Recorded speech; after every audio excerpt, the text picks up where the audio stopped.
sitting on a flat surface. We have 4-H here with us. I actually took 4-H when I was a little girl. My grandmother was one that spearheaded coming out to different places, grabbing kids and youth in the community. A lot of great, exciting things that I even learned from this particular program. So I decided, why not bring Ben out and let him come and talk with our kiddos about life skills that they'll need. All right, so what's next?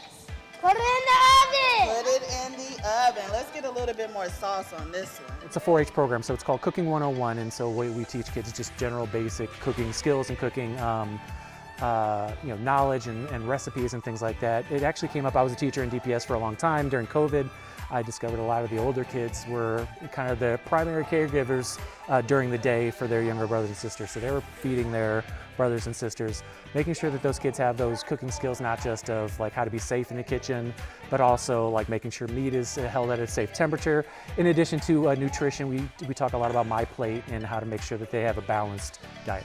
I always try to think of ways to keep the kids engaged. So as far as the basic life skills, this particular activity is for them to learn how to cook. I also have my 4th through 6th graders learning how to fly drones, the necessary things that they need to know as far as drone flying. 4-H, a few years ago, they developed a program called Careers in Agriculture. The idea is that we had a lot of farmers that were learning how to get the drones up in the air and help supervise their crops. We want to connect the skill of drone flying to careers and what career can you do with it. Today we talked about real estate, we talked about filmmaking, we talked about military or police, things like that. Yeah, I feel like I'll do something cool like this.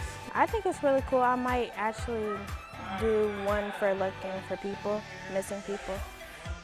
Real estate agent, and they can pay somebody $20 per house to take pictures of the whole entire area. I feel like it's basically important for kids to know everything there is to set them up for life. If we teach them at this level, they will know how to become independent on their own. When I look at the after-school program, we have an opportunity. Kids are staying after school, and they have, teachers have academic standards to cover all day long. After school might be a time where we can really capture their attention in a way that's not just a daycare situation. We actually make sure they can go home with some learned skills, some everyday things that they're going to need to be, successful human beings in the world.